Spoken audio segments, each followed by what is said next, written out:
Alright, welcome everyone. We're Semblance of Sanity. I'm Caleb. I'm Jacob. And we're here for RWBY Volume 6, Episode 2, or Chapter 2. Chapter 2. Chapter Yes, 2, right. yes. Yes, we have to do these book things properly. It's confusing. Oh my god. But yes, we have RWBY back, and the train plot has derailed. The hype train was put off course by Grimm of Sphinx-like intent. Yes, of spiky appearance and qualities. Yes, indeed. But now that we have this new old Katara lady being introduced, you deduced there's some kind of Silver Eyes connection there, potentially. Well, possibly. I don't know. It might just be like tech. No, my headcanon was that she's actually Ironwood's mother. But the thing is that you were mentioning back, you know, when the intro happened, the way that they kind of zoomed in on her eye, right, and then they zoomed in on Ruby's eye. Yeah, like it There's could some be kind of Silver Eye connection. It could be that they were just drawing connection to like the actual tech that she's got, because it is cool. But that tech could be a way of concealing and not feeling her eyes, or the fact that her eyes were removed. Sure. Be it of her own choice or not, and this is just her way of kind of seeing, you know?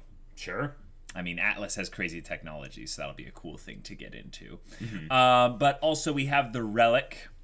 Yes. And we know that the relic attracts the Grimm. And it must not at all be carried in a bag.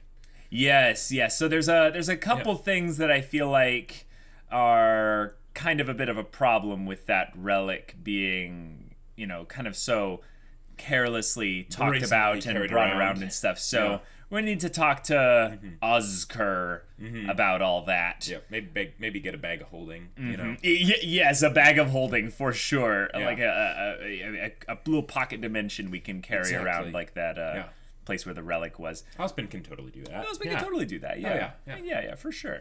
But yeah, this is going to be awesome, guys. So Volume 6, Chapter 2. Without further ado, let's get into it. It's kind of a new little Rooster Teeth intro, you know, thing for that. Wow, wow! I love how they started it with a close-up of Crescent Rose and all the different components and stuff. Yeah. Oh, and the moon. Yeah. If we get any kind of moon-like hints or anything like that, oh my god. Happiness, fluffy, good time. And Adam. Yeah. You really get the vibe, though, every time they show Blake, that she's really, like, giving eyes to Yang, you know? Oh, and that was the eye thing, yeah. And then we have some old god, like... Tentacle stuff. Grim monstrosity. And then... Yeah. I think we've basically confirmed that has to be Cinder. Right, although because of the hand. Right, but some people were saying that in the part where Cinder is fighting the other person, I think it was in the trailer or something. Yeah. But that it's Neo. We don't know who this is yet. I'm pretty sure that's an Ozpin statue. And it's Ozpin's past lives. I would like to see Glinda again, but you know, that's probably not going to happen. Yeah. Right. Yeah. Whoever this is, it's probably Cinder, and then most likely fighting Neo. Right. Or someone with an umbrella. Yeah. This is what I love about the RWBY community. We all, like, dissect things, like, so hard when it comes to these individual parts. And then group shot. Avengers assemble. RWBY Vengers. Revengers. Awesome. Yes! Cinder Alone! Yes! Cinder Alone! And it's episode 2. Is that a coincidence? I think not. Oh yeah! Oh my god! Oh yeah! Told you she wasn't dead. I mean, she was on the poster. They kinda spoiled it. Thanks, RWBY. But like, unless you have a head on a spike in a bulletproof glass case. Oh my god. Okay. So... the Grimm part looks even more kind of... Yeah, I love how they're showing the part where it connects to the rest of her arm. Yeah.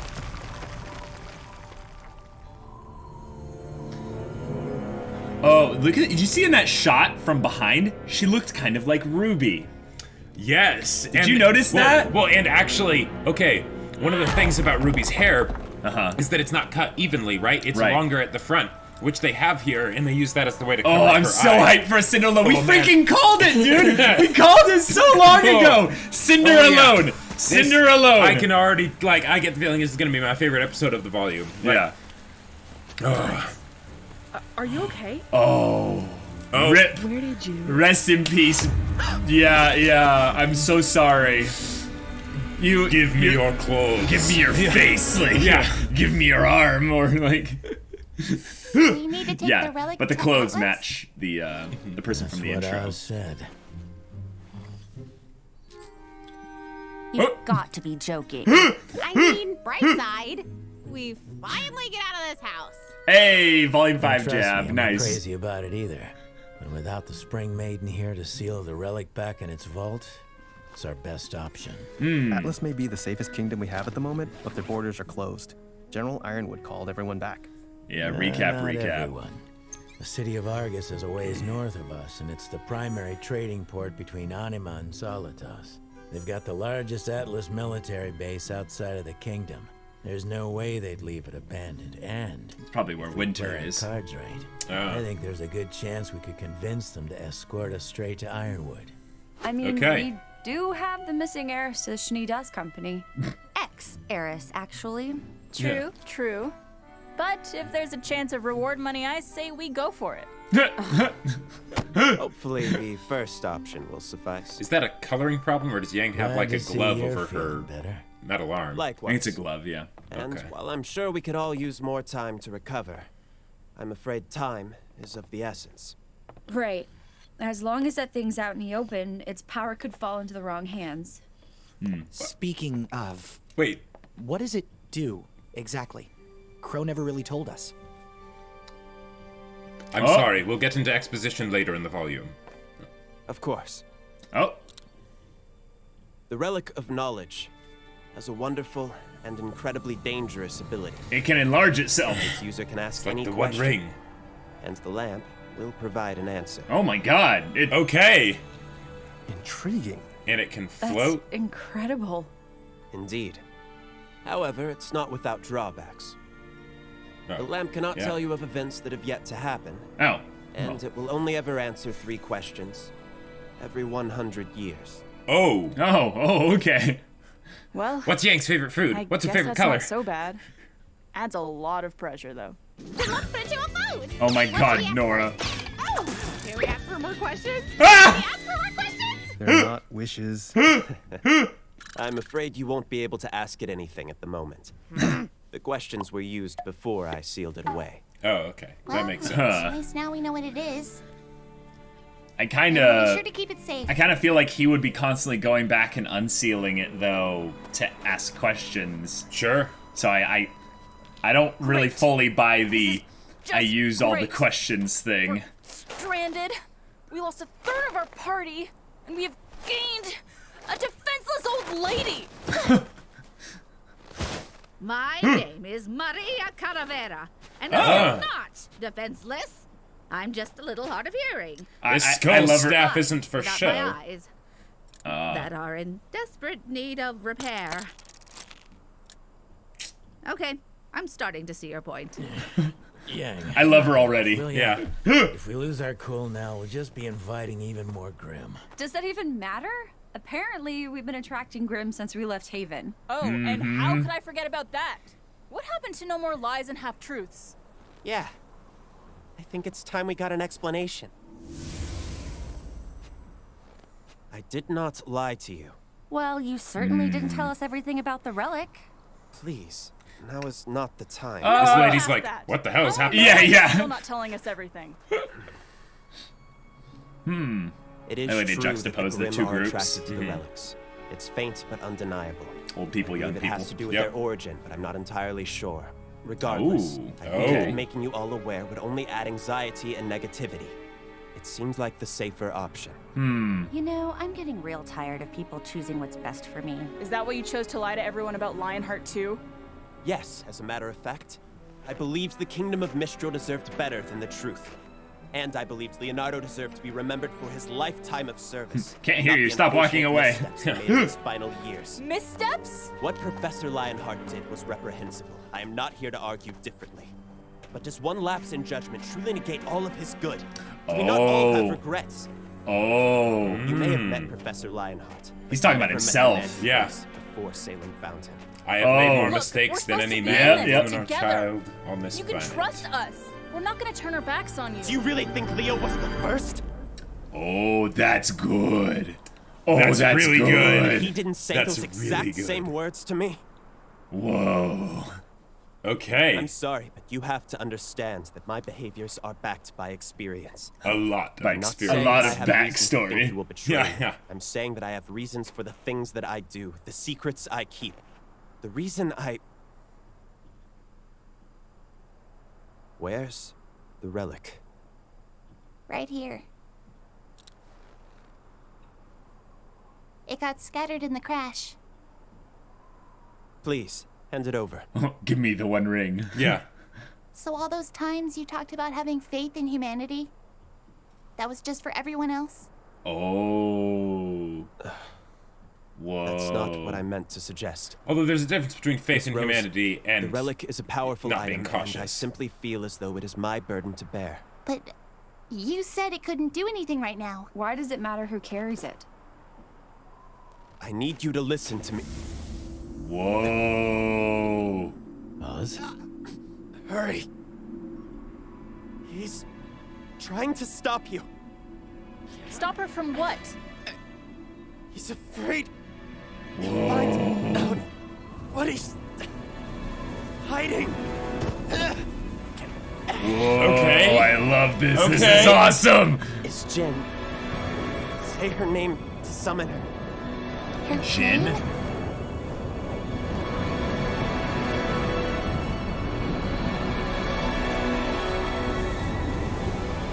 Djinn? What? Oh, yeah. My God. Oh yeah.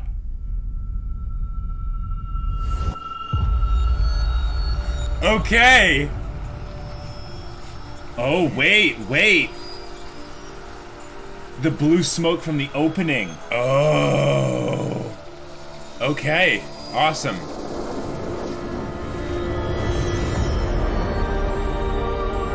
This is like Genie in the bottle Yeah, stuff. Djinn. Yeah. Oh my. Chains. Oh, it's the girl from the Haven hall, the one that was holding up the entrance to the vault. Wait, really? Yeah. What knowledge The statue. do you seek? Oh, dang. Oh my God. So it's the magic lamp, except okay. all Yeah. right. Yeah. Yeah. Genie and everything. Oh my Okay, gosh. Okay, but Cinder Alone. Oh, nice. She's got cloth straps around the. Yep. Oh. Ooh. Nice. So location approximately 1 month ago. Okay, cool. Little exposition, visual storytelling. Nice. Oh, that was a great transition. Yeah. I love that we're getting actual rain impact on things. Oh, that's true. Even though it's kind of like formulaic and stuff, it's RWBY cool. keeps getting better and better visually. I mean, come on. Oh, and this overhead Where shot. credit is due. This is so immersive, like thematically and stuff. Also, there's a ton of people and movement in this. Yes. So, RWBY, Oh, yeah. good job. Yeah. Oh yeah. Like, every single person is moving and doing something. Spiderweb, okay. Is that like a symbol that like there's Salem sympathizers here? Maybe. That would be cool. Oh, everyone's Okay. wearing it. Everyone's tattooed with it or something. What? So like some Everybody sort of like underworld parfaits. organization? enough. Okay. All right. Cool. I like this. Some kind of gang leader. Okay.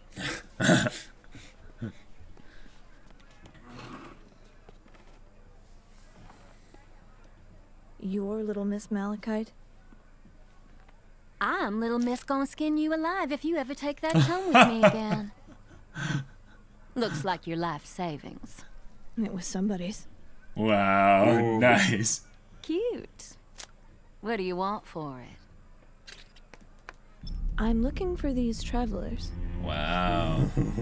Wow. Well, sweetheart, you came to the right place. And now she's Dang. literally like searching for the avatar. and Yeah, stuff. yeah. A little To regain her jumpy honor. today, hmm? You know, I used to be afraid of spiders. Want to know what I still did am. about it? Learn to kill them. Oh no, the world needs spiders. I became. I just made the spiders work for me.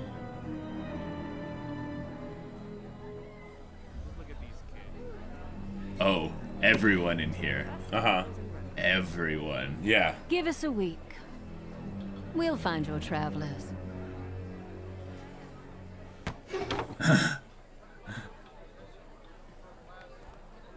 Okay. All right. Cool. I really like the new design for Cinder. Miss, we already know where they are. That big guy asked about them last week. I know. Oh. Hazel or Adam? What we don't know is who here in Mistral might be asking about her. Oh. Okay. Oh, my awesome. God. Oh. Awesome. All right. Okay. Uh, I am Djinn, a being created by the god of light to aid humanity in its pursuit of knowledge. Okay. Who Okay. is voicing With the her? ability to answer 3 questions every 100 We'll see in the credits. You're in luck, as I'm still able to answer... That's enough! 2 questions this era. Whoa. Okay. Oz asked one. Yeah. Or someone asked one. Uh-huh. It's a pleasure to see you again, old man. Ruby. Please. Don't. Hey, Whoa. do whatever Dang. you think is right. Girl's like, I have no bone to pick in this Djinn? this game. Well, first they should say, Ozpin, if you don't want us to waste a question, then tell us what you asked. And What she is said, Ozpin hiding from us? No!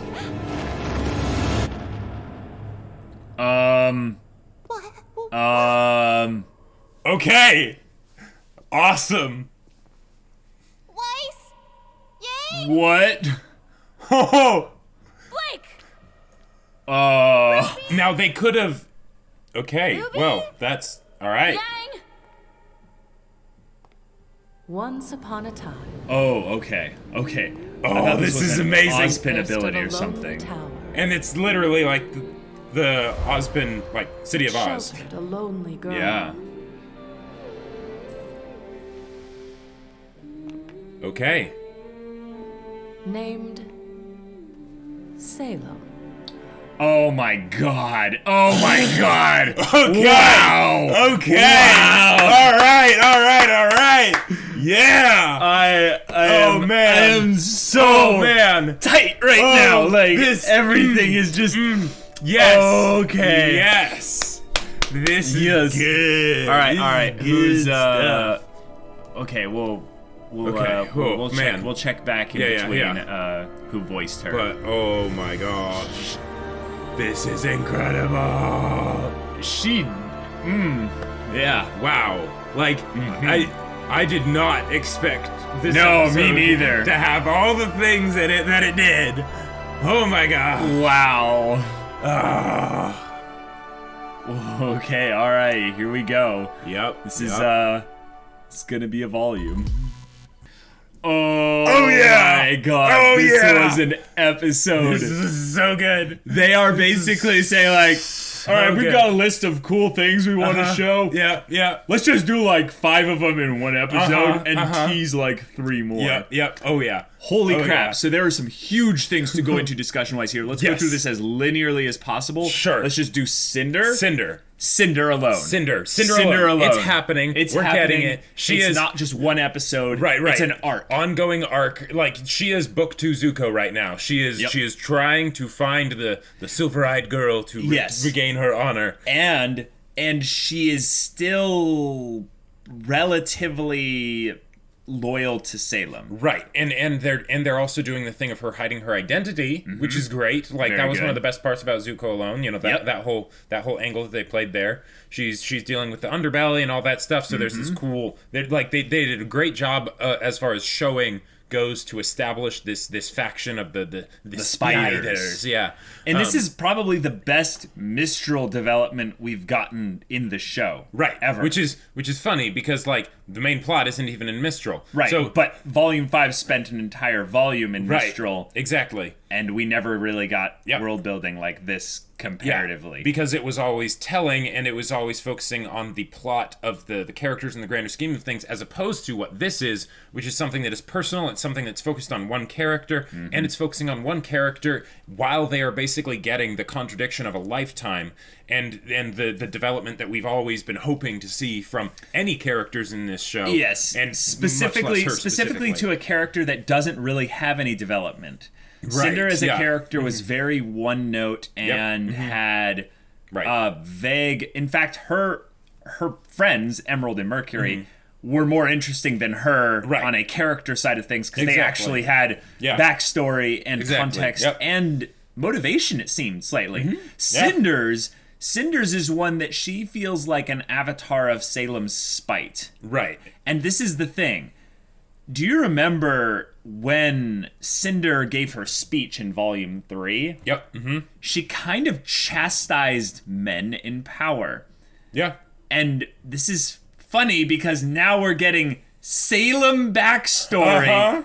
And it seems like they're hinting at the Ozpin screwed over Salem kind of angle. And Salem is now doing all this to get back at him for what he did to her. Right. And this is perfect to showcase now as Cinder is potentially also going to have a little bit of a change in her character. Yeah, I feel like I'm very much excited for that. Oh yeah, I feel like everything that's happening with her as far as like the grim aspect of her and everything, the fact that they showed it way more closely, basically they showed it bared, you know? Like I feel like that was something that was a big theme of this episode. Both with them trying to bear Ozpin's secrets and the little Miss Malachite trying to bear Cinder's secrets, who is she, and you know, and all of that stuff, and you know, now Salem is you know going to be laid bare her secrets and who she is and all that.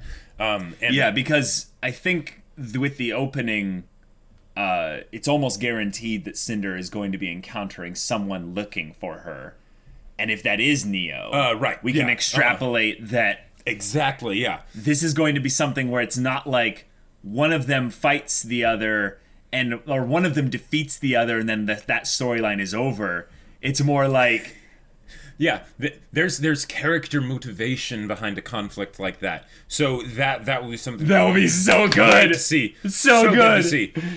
We got to see more from the gang, you know, Ruby and Team Ruby and everybody, and that was good. You know, got some good conversations and stuff.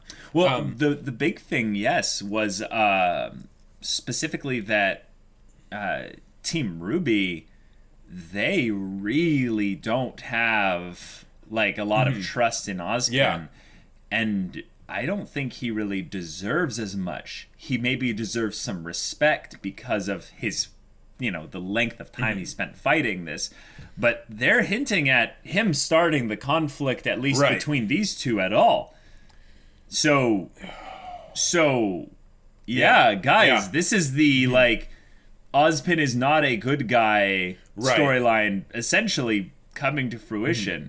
Now, it did seem to me like they were sort of turning on him a little bit too quickly. But the thing is, they did a good job of having him do things in this episode that were suspicious, even though I kind of am on board with what his reasons probably are for it. Right. It's not that he's a bad guy. It's just that he's not not a lawful good. Right. Or as he put it, he's made mistakes. Yes, and I think that the most telling part was him talking about Lionheart and how should a person's single mistake sully their entire reputation and who they are and what they did do. Because the idea I think we have here is that Ozpin is older than Salem. I'm not 100% sure on that. But probably. But if this is Salem's backstory, then Ozpin he's probably been around for a while before Salem. I don't know. That's the crazy thing, though, right? Yeah, well, because, why would it be Ozpin's secret about Salem being in a castle? Ozpin has to be around at this time. Right, exactly. Right? Yeah. Because he has to interact with her. Right. And he made the maidens, assuming he's the wizard, then he made the maidens in order to stop Salem, right? Yeah. So there could have been a large amount of time between then, right? Now I do like there being a potential of also them being basically from the same era. Neither of them are older than the other. Yeah. And that's possible. Mm-hmm. So in both scenarios, Ozpin screws over Salem in some way. Accidentally, on purpose, for the greater good, or XYZ, whatever. Yeah. The big thing I think that comes from this, though, is that Salem's motivations are reminded again to us as being personal. Yes. So this is kind of a villain's volume. It does seem to be, This is a backstory volume, at least for the beginning part here. But I don't know if they can give Ozpin and Salem backstory in one episode coming up. Do you think they can? I think they could, because the episodes are a lot longer now, so if they wanted to have it be a dedicated episode for their 15 backstory... 15 minutes of solid backstory. They could totally do it. But I don't think they could fit everything in there. I think the main thing that they would do is tackle just how their conflict started. Yeah, and not Maidens, Team Stark, right? Big things all that stuff. Potentially the King of Vale, thing. Sure, yeah. All the things about his potential past lives, or his reincarnations, if you will. Right. But they did show those in the intro. They did. So I think we'll at the very least get flashes of seeing him just across time. Like a montage of basically we see how they start, and then we get a montage of their conflicts over time leading up to it. And then we can have and then we can save the actual Team Stark stuff for another time, Yeah. Oh man, but this episode. So Cinder is alone. Mm-hmm. I'm trying to figure out the parallel here that is really big, because I think we're getting teased at it. Did you notice that part where we noticed the similarities between RWBY's look and Cinder when they showed that background thing? Yeah. I don't know if that was intentional or not, but I almost think it has to be. Because there's things that you can do, obviously, where you can reuse model pieces of a certain character in this 3D software thing and just be because I don't know enough about it, but I'm guessing that the reason why this whole software thing is really helpful, I think it's Maya, is that once they've got a model made, they can use it, manipulate it, animate it however they want. What if, in some ways, in kind of a visual storytelling thing, they're trying to draw a parallel to how Cinder and RWBY are both chosen ones of their respective masters, but there's going to be a divide between the yes exactly, a divide between the masters and the apprentices, so that they find their own destiny. And I really want there to be, by the end of this volume, a conversation between RWBY and Cinder that it could lead into a fight. It could lead into a fight. Yeah. And in some ways, I think you could do all this as we're building up Cinder's actual death. But I think at this point, you fake Cinder's this out endgame. Once. Yeah. Cinder is endgame. Yeah. Cinder is definitely endgame. Confirmed. We don't know how plot relevant she'll be in the endgame, but probably non-zero for sure. I think that one of the things we'll find out here in this volume is that the only reason Cinder is alive is because of the Grimm inside her. Oh man, there are so many things they can do with that whole angle. Because we know what we saw in Volume 4, or more or less what we heard in Volume 4. Yes. When Cinder's arm is down this, and she's like this, yeah. and Salem's doing the "don't fight it." Yeah. You must learn to let it fear you, or something. Right. And this basically seems like the kind of thing where Salem created another her. and is prepping, right? You know, I Cinder want, to be I the want next... to see Cinder go full Saren. Like, that's basically what I'm hoping to see from Cinder, and it could be really, really good. It could. Now, okay, with the relic. Yes, the relic and all of that. Djinn. So wow. So you know how I was like, who voices this character now? Right. I knew it. Like I didn't think that it was this person, but I've got an ear. Now, the person who voices Djinn is Colleen Clinkenbeard. Colleen freaking Clinkenbeard. Now, you might not know that name, but if you've ever watched a movie called Wolf Children, she is the main character in that movie. It's one of my absolute favorite movies. And she in general voice acts a lot of awesome characters. Like she's Hawkeye in Full Metal Alchemist. So okay, the Full Metal Alchemist cast is even more reunited because we literally had Aaron Dismuke, Vic Mignogna, and Colleen Clinkenbeard all in the same dang scene. And freaking what's his name? One of the villains. Sabat. Is Sabat is one of the villains? I believe he's Watts. Yeah, Sabat, I believe he's Watts. Yeah, and he's Armstrong. Yeah, right. Because J. Michael Tatum is the is Klein.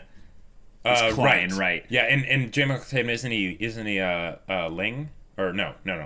J. Michael Tatum. That's Todd Haberkorn. I don't know if J. Michael Tatum was in Full Metal Alchemist. I think he is, but I forget who. But like the like who's Greedling? That's Todd Haberkorn. Oh, okay, gotcha. Yeah. That's right. Yeah.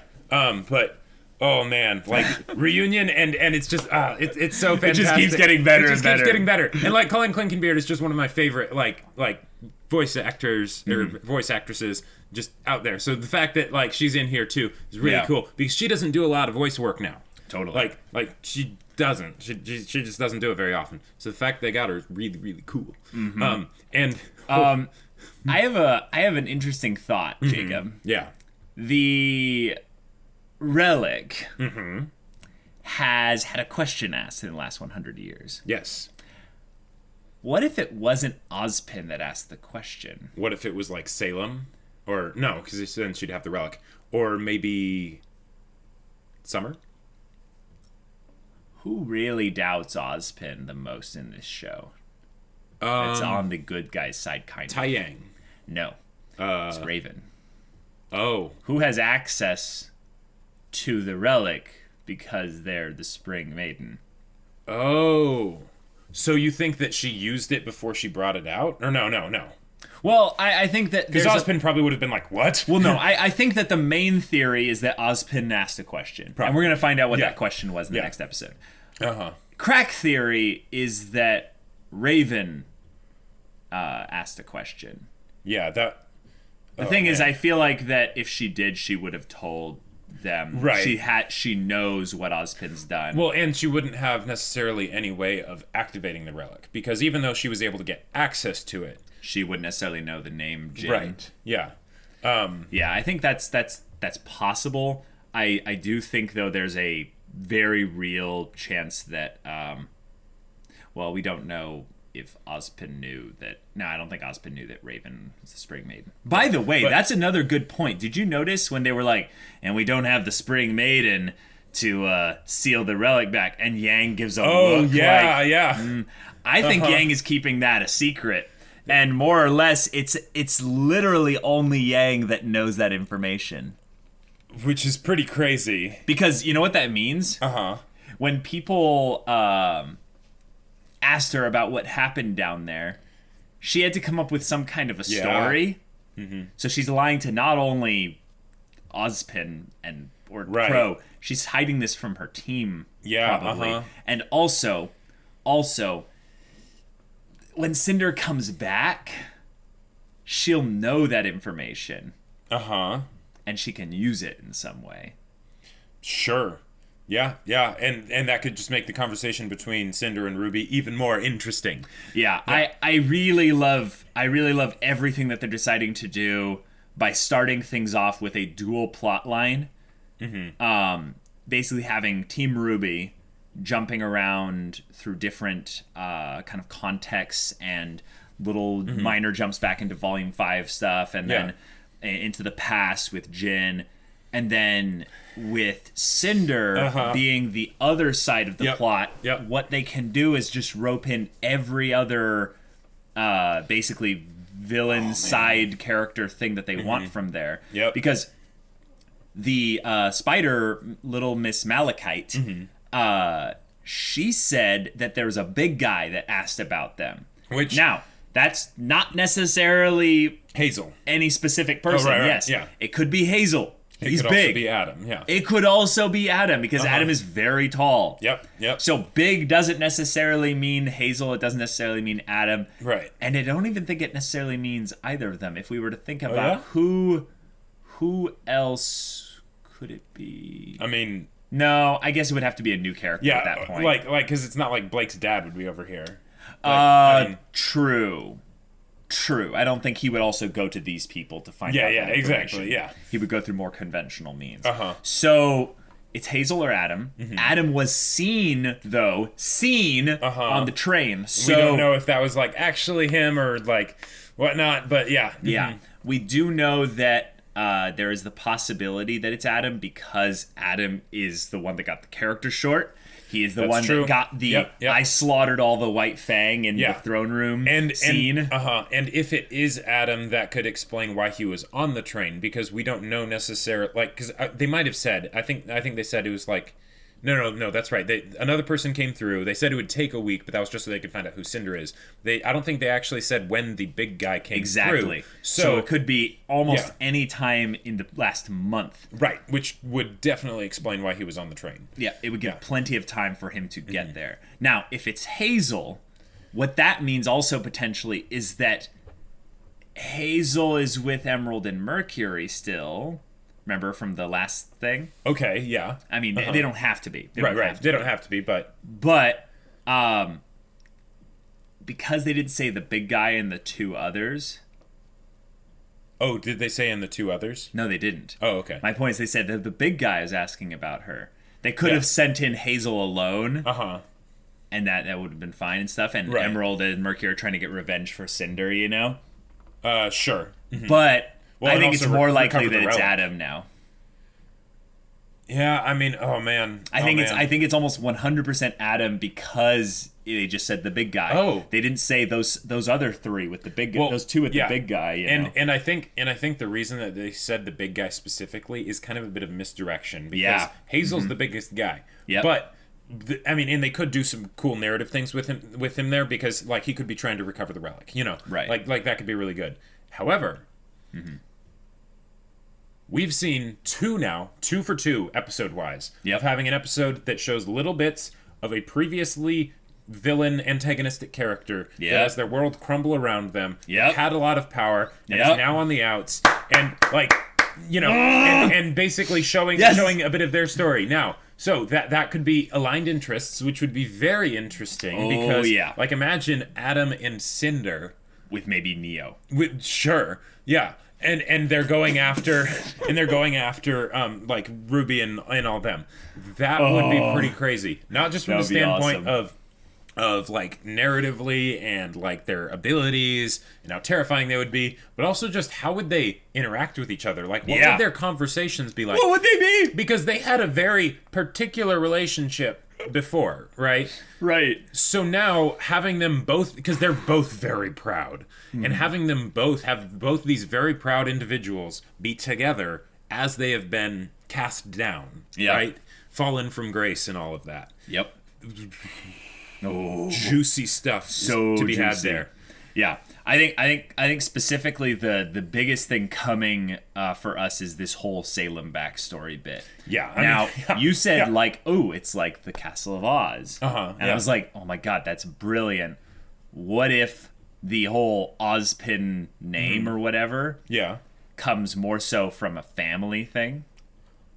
Sure. Now, here's something crazy. I don't get... Do you get... Okay, think back to that part in the intro when you had the lady who we now know is probably Salem. Right. Looking up at the statue of Ozpin. Oh, yeah, that's right. She was looking up at a statue. Now, okay. Here's the thing. Does that look like romantic love, potentially? Possibly. Here's another thing. Okay. Or familial love. Yep. Well, because, okay.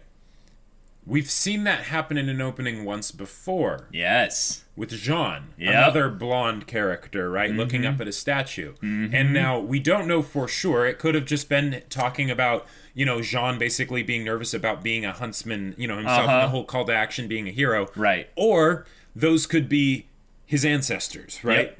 Yep. So, I think that connection is definitely there. And we know that Jean is probably relationally related to the King of Vale, who is probably one of Ozpin's past lives, which means there is a probable connection that Jean is which not only related to Ozpin, but potentially Salem as well. Yeah, like... So, guys...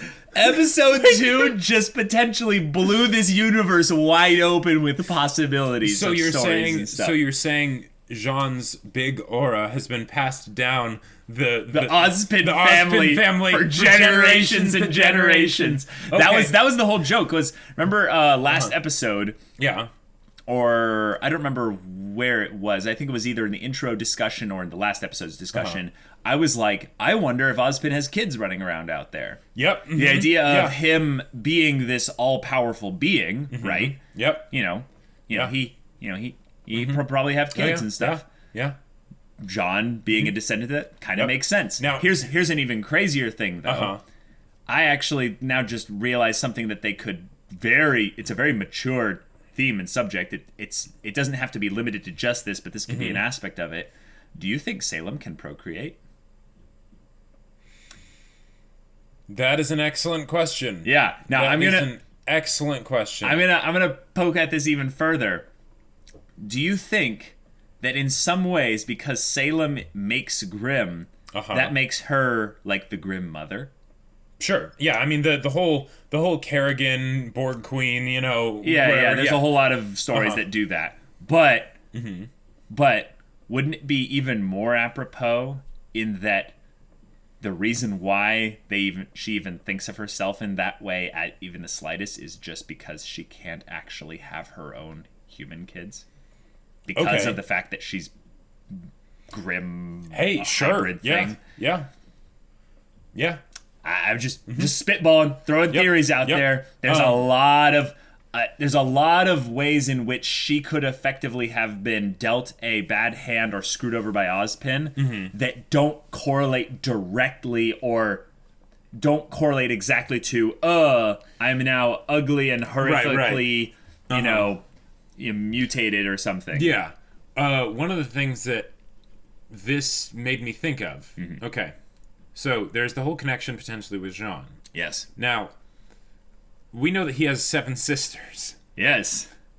And that was always something that I wanted to see. Like, what are his 7 sisters like? And I had this image in my head that they were all kind of, not really clones of each other, but, like, it was one of those things where you could tell they were all related, Where, like, they probably all had blonde hair, all very, very pretty and all that stuff, and, blah, blah, blah, and they're probably, like, way more proficient at everything than him, right?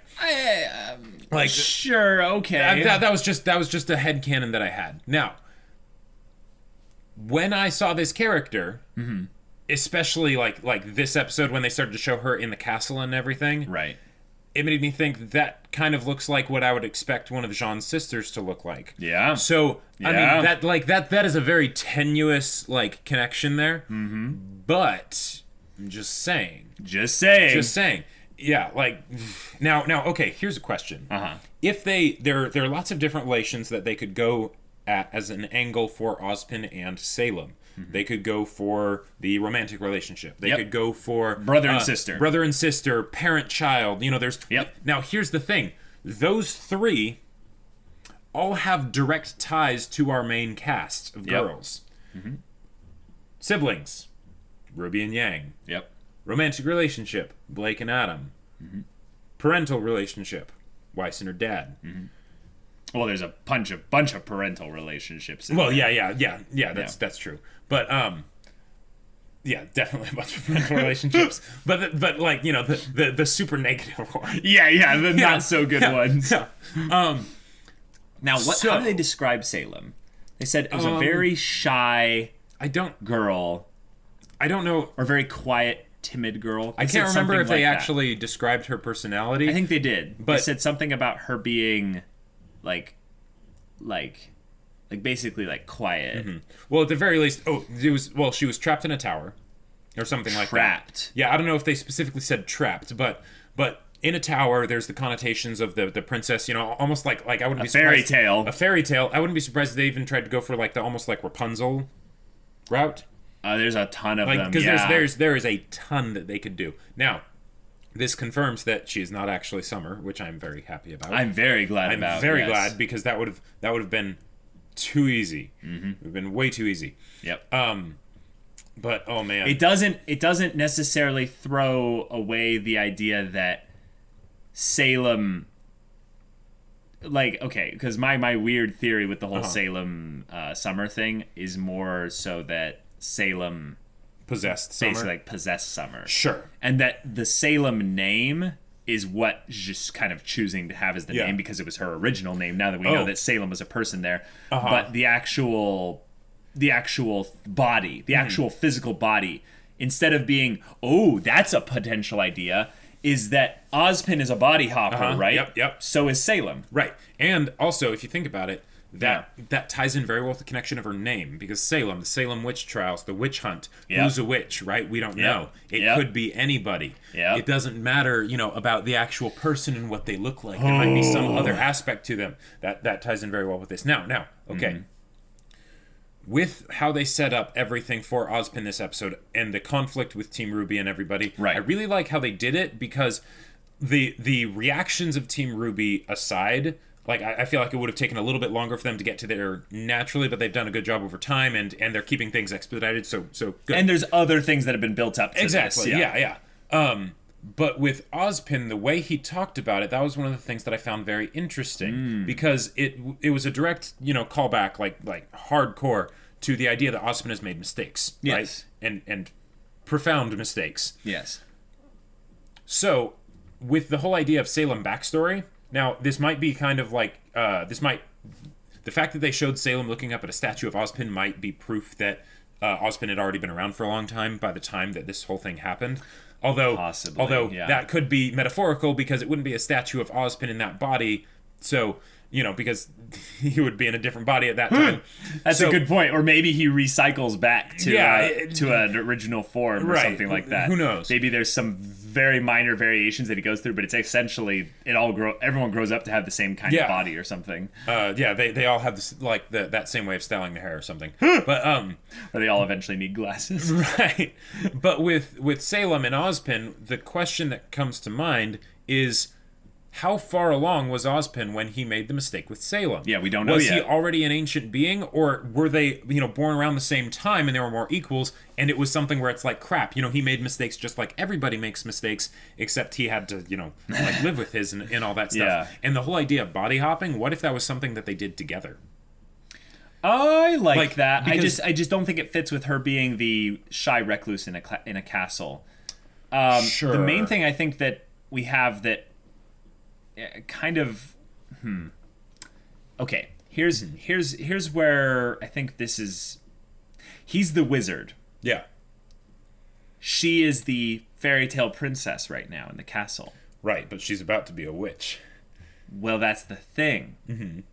What is a witch but a female wizard, basically? Basically, yeah. So she was probably Ozpin's apprentice. Ooh, I like it. Yep. I like it. Mentor. So it's not necessarily a love relationship. It's the... Oh, that's it. That's what the statue means. I figured it out. Oh, yeah. She's trying to live up to... Yes. She's just small. Right. She's looking up at the grand, great Ozpin. Exactly, yeah. And she's just like, wow, if only I could be as great as he is. Which is fantastic, because that's again, visual storytelling. That's because we know that's what it was for Jean for sure. Oh, right. Why did they go into so much detail with Jean in Volume 1? You know, right? Like you I mean, he is set this, up to be the male main character. Right, of the story. exactly. Yeah. He's the traditional hero archetype type trope. And they kind of made fun of that. Yeah. But they're still going to deliver on it eventually. Yep. And then RWBY is basically the reincarnation of Summer, who was maybe another version of Salem to Ozpin. Yeah. Someone that he could train and teach and pass on what he had learned. Yeah. And this is the whole thing of, you really think Lionheart was the first? Yeah, that was such a great line. No, but that means Salem. Salem was another person. Sure. Yeah. And he made a mistake. In that how he interacted with her, how he did something with her, screwed things up. And maybe what it is his lying. It's his actual manipulation.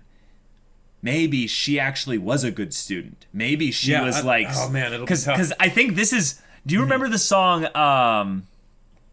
The song "Sacrifice." Yep. Oh yeah, that was one of the things I was wondering. Is like, is how much is Sacrifice actually pertaining to? Could it also be related to Salem and Ozpin? Like, I've always wondered that the person they're saying "your," it's like I'm not your sacrifice. Your, I think, is always Ozpin, no matter what context and then the it's just song who's talking. is kind of put in. But I think a ton of people could be singing that song to Ozpin. Sure. And I think that's the point. Is that the song is like when that song first came out, I think it was the end of Volume 2. End of Volume 2. Yeah. That song instantly went on my top story related songs up there with like Red Like Roses Part 2. Because of all the songs out there, that one seemed crafted for like very specific storylines. The most literal interpretation. Like even though there's a lot of interpretations. Oh yeah, totally. But I think the interpretation is basically just who's singing. Right. And that's the point I think with a lot of RWBY songs is that many people could be singing them. Right. They still fit with multiple people. Except with Boop. Sure.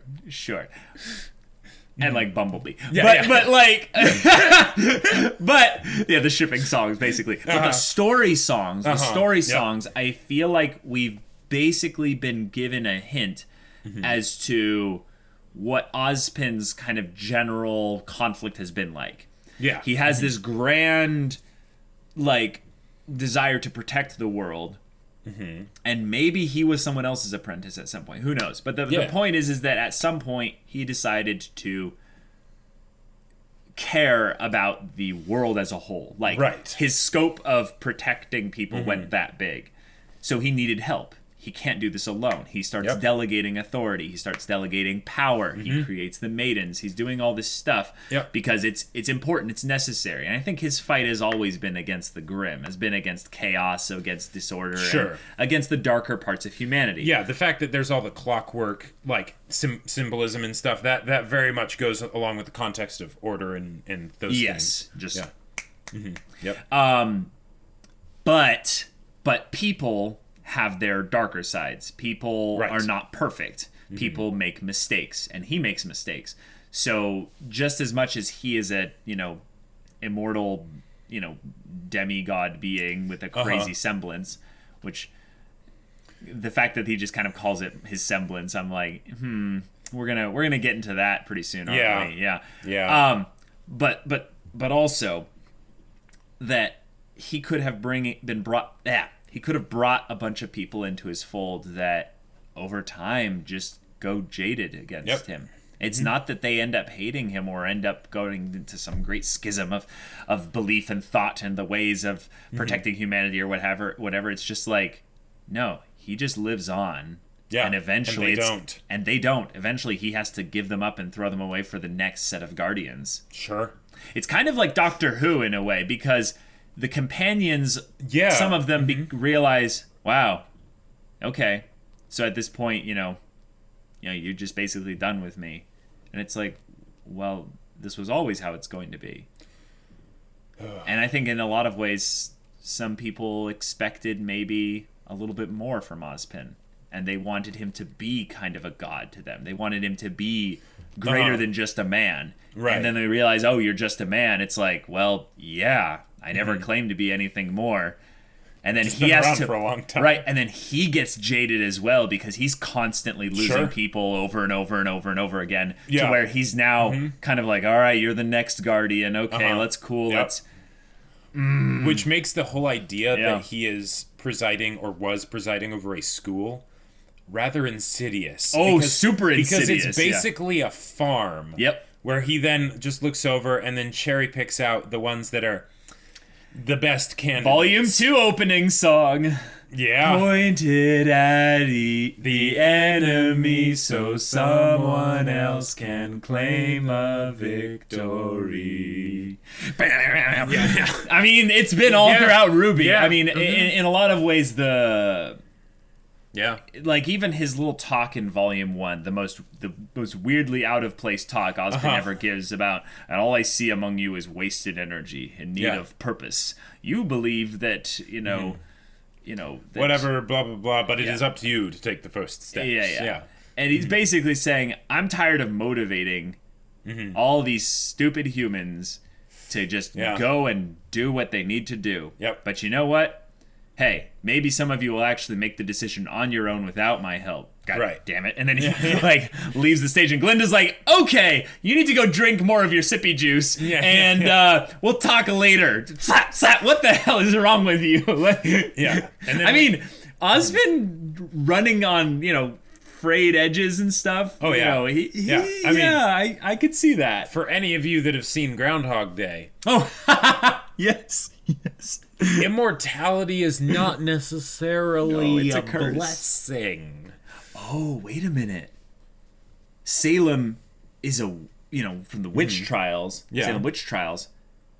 What if the joke of it is that she was branded a witch for a curse that wasn't hers? She was cursed, and they're like, you did this, you're a witch, and now...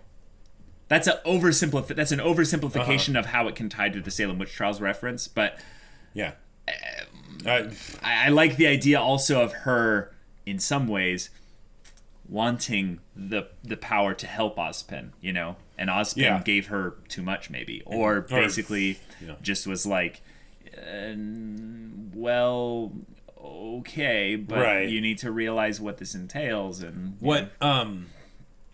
there's so many theories, guys. There's so many theories, and I love the idea of the mentor, thing, and her wanting to live up to him and all that stuff. It gives me a lot of that whole idea is old as time itself, but there's a lot of good things that you can do with that. Like whenever I rewatch Kung Fu Panda, I still choke up a little bit at the emotional bits between Tai Lung and Shifu. But one of the things that connection points that just my mind made with the whole idea of them hopping bodies and things like that, and it potentially being very personal in Salem, thinking that Ozpin cursed her and stuff. It makes me think of Made in Abyss Elevator. Oh, okay. Let's not go there. Please, let's not. These people don't need to. Yeah, but don't basically Google that. Yeah, don't Google that. Don't Google that. But yeah. I wanted to bring up something really quick. Remember the talk that Ozpin and Salem have across volumes 1 and 3? Yes.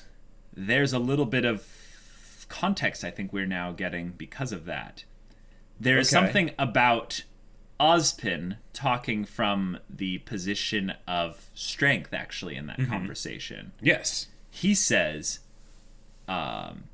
she says, take heed, there will be no victory in strength. And he says, well, perhaps victory is in the simpler things that you've long forgotten.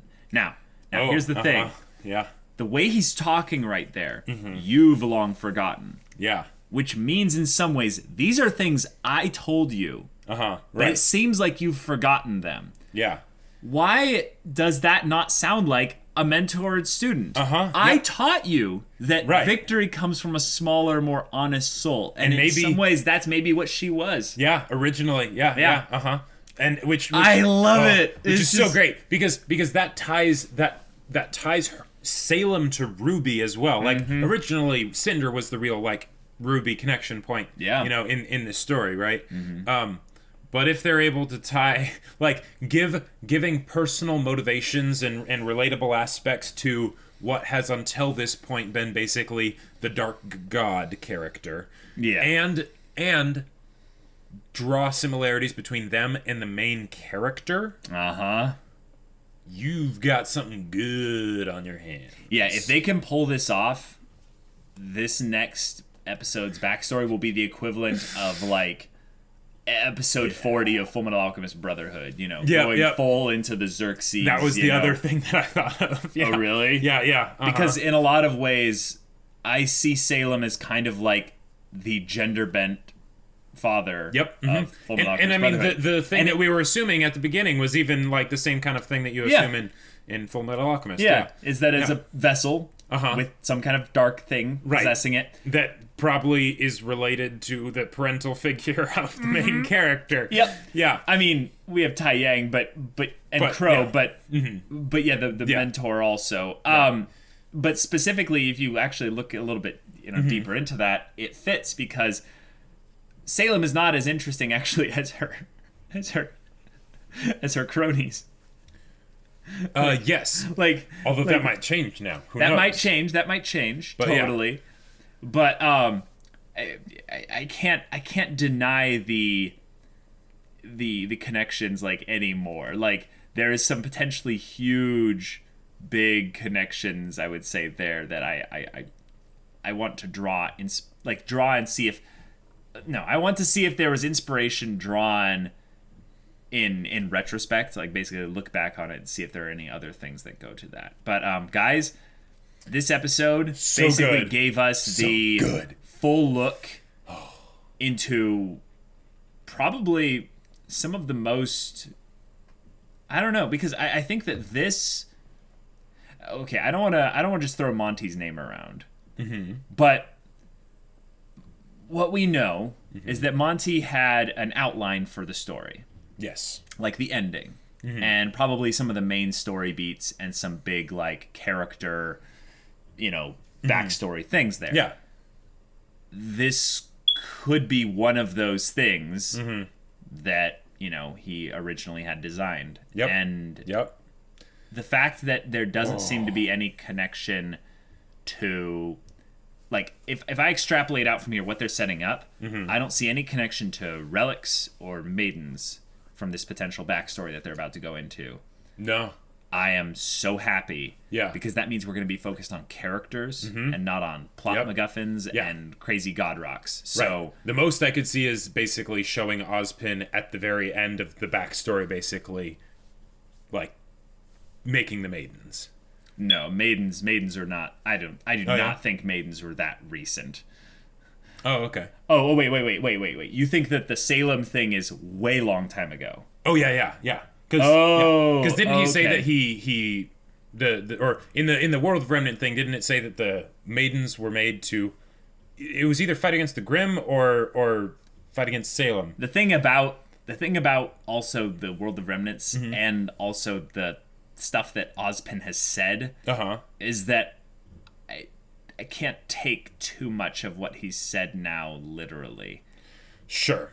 So, World of Remnants aside, okay, smoke alarms being a little bit weird here. That is very weird. So, guys, we got to end this discussion here because we're just going into ramble crack theory territory. But, guys, we're going to try to make sure that we have the next episode's reaction in a timer-based, no-show footage format on our Patreon. So if any of you all are interested in getting into that, go check out the link in the description below and give you access to that there. If you have any kind of Patreon support that you give to us, you get access to our Discord where you can chat with us about the RWBY episodes, live, as we watch them and stuff, all kinds of other things going on in Discord. And if any of that interests you, we'll see you there. But until then, we're Semblance of Sanity. I'm Caleb. I'm Jacob. And we'll see you all next time.